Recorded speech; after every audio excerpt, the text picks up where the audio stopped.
Hello, my name is Victor, and in today's video, I want to give you my top 5 undervalued stocks in the stock market that I am currently buying. And we're not going to waste any time here.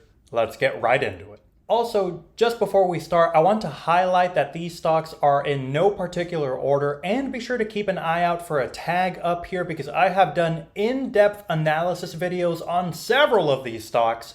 So be sure to check those out after this video. But we're going to go ahead and get things started here with stock number 1, and that is Meta. Currently at $653 per share at the time of this recording, Meta has a trailing PE of 29, but a forward PE through 2026 of 22. Meta is down 17% from their all-time high, and the biggest concern that Wall Street has regarding Meta is the amount of AI spend. Because if there's one thing that Wall Street does not want to see during quarterly earnings reports is any kind of massive spending over a short period of time, and unfortunately, that is exactly what Mark Zuckerberg and Meta have been doing here for the last couple of quarters.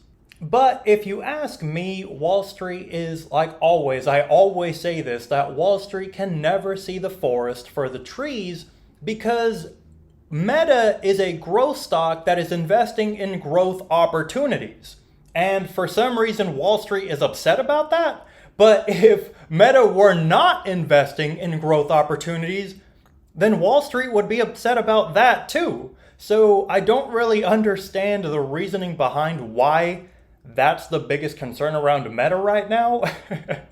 Especially with how strong Meta has been in their most recent earnings and how that is expected to continue throughout this entire year. In fact, advertising, which makes up a huge chunk of Meta's revenue, is expected to grow by 18 to 20% through 2026.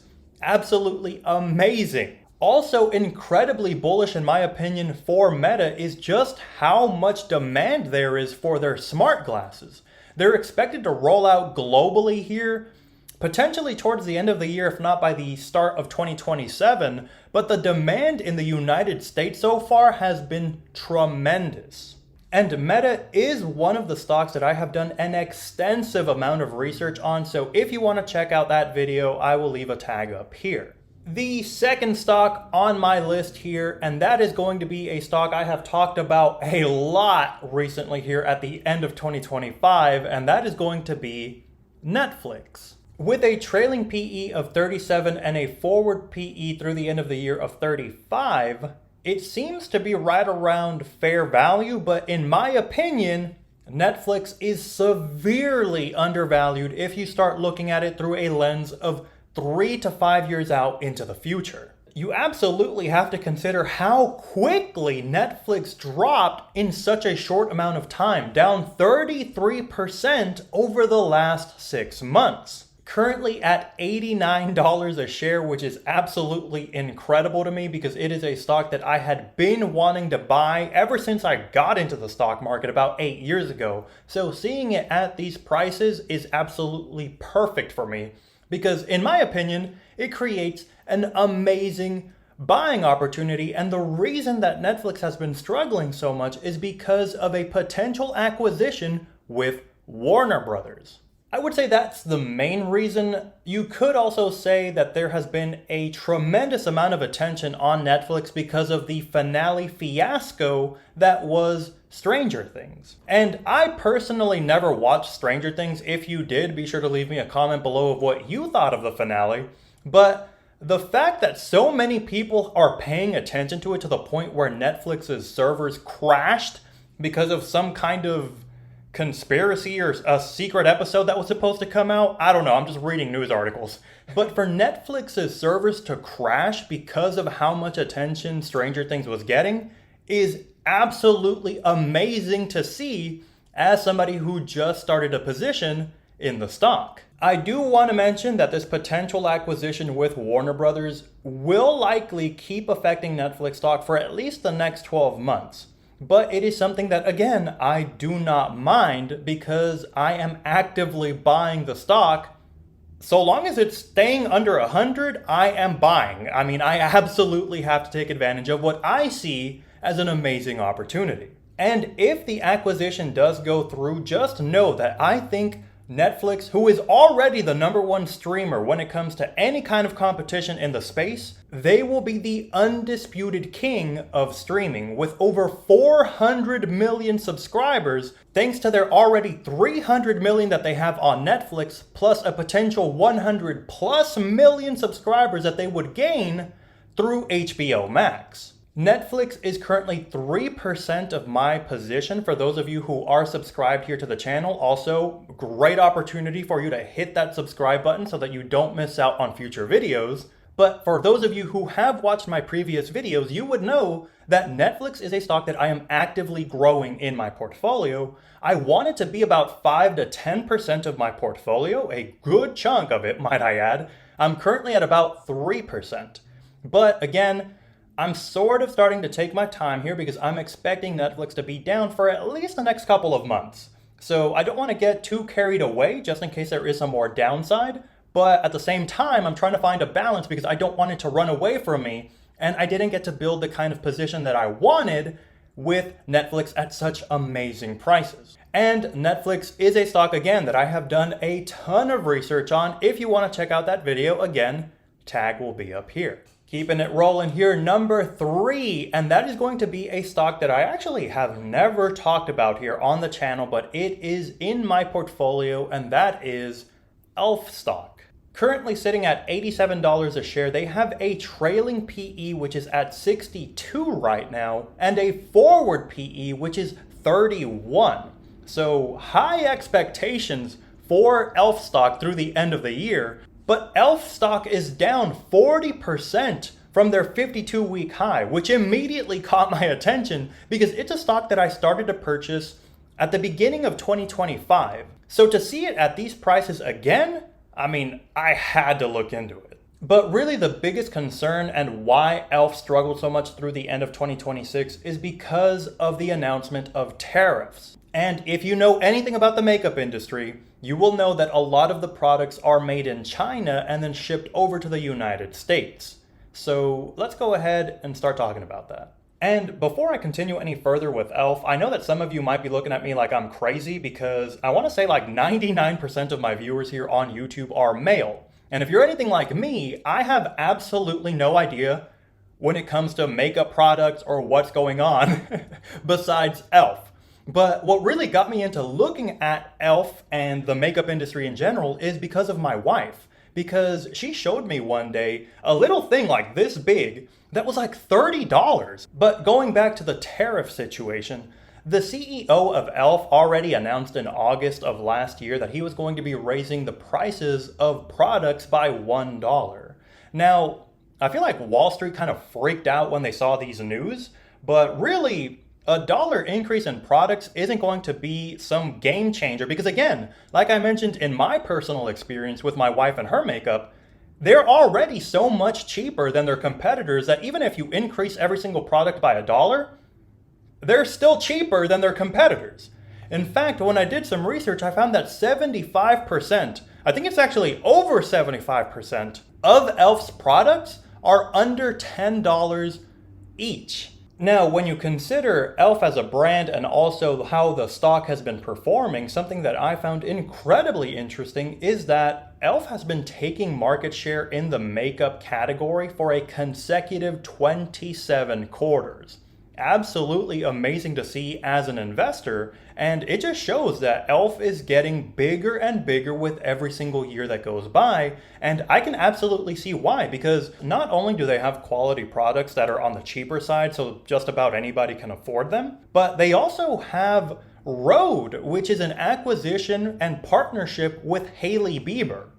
So for those of you who don't know, Hailey Bieber is the wife of Justin Bieber, who is a massive influence for women and a massive growth opportunity for ELF, which is what I primarily focus on as an investor. While yes, there may be concerns about tariffs here in the short term, over the long term, I'm talking the next 3 to 5 years, I see ELF continuing to take up that market share and continuing to grow in the makeup category. Might be something that I need to do a video on, so if you're interested in a high-level analysis video on e.l.f., be sure to leave me a comment below. Okay, we are over halfway through the list here already. Thank you so much to everybody who is still watching the video, and if you are, be sure to give me a like. It lets me know that you enjoy these types of videos so that I can continue making them in the future. But okay, coming in at number 4 on the list, and that is going to be PayPal. Currently $57 a share. It is a stock that has been absolutely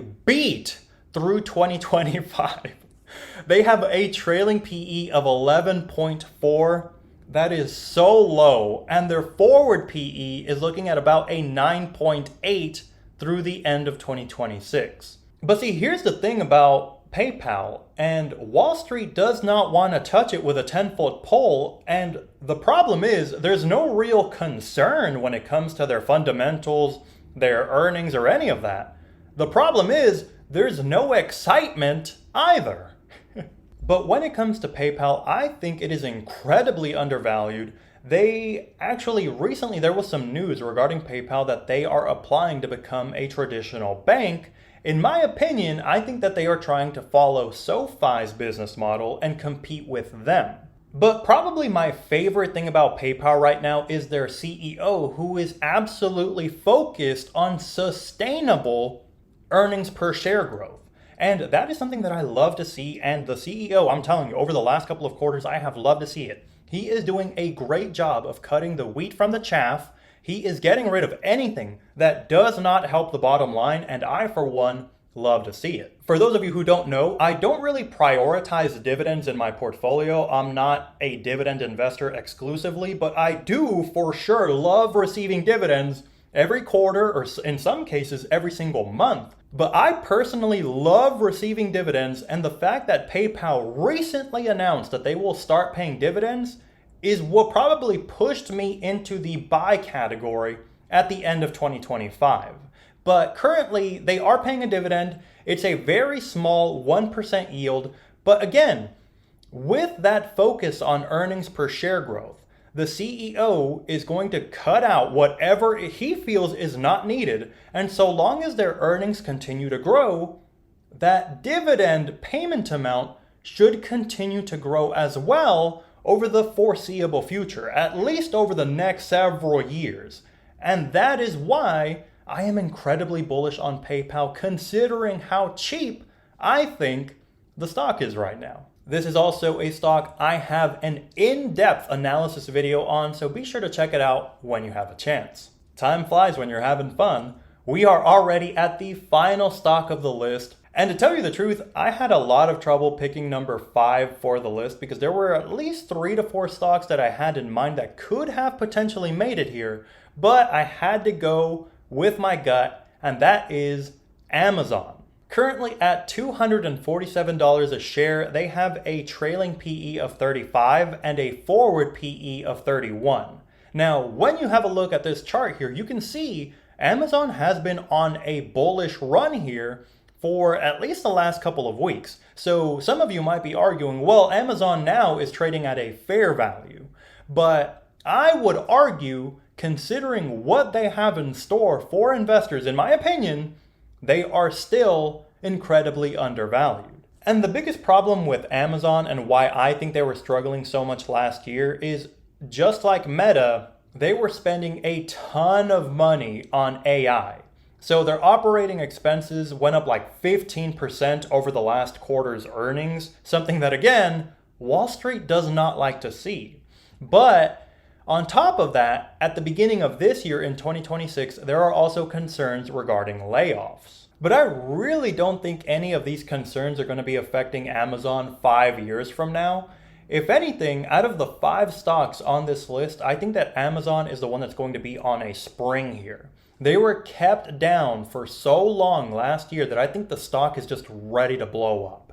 And for evidence, I go back to their last quarter where their earnings per share jumped up by 38%. I mean, that was absolutely amazing. And if they can keep that up through 2026, this stock is going to be over $300 easy. And how could Wall Street not be excited with Amazon? Because their AWS, Amazon Web Services, is expected to grow in 2026 by 20 to 30%.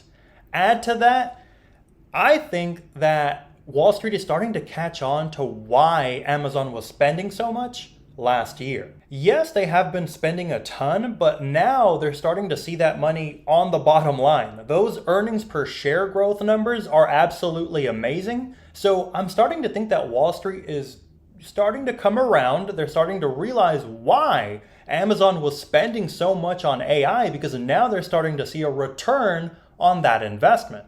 In fact, Amazon was up over 6% over this past week. But there we have it, my 5 stocks that I think are incredibly undervalued here at the start of 2026. I would love to get your opinion on any of these stocks. And for those of you who made it until the end of the video, truly thank you so much. As always, I'll catch you in the next one. Peace.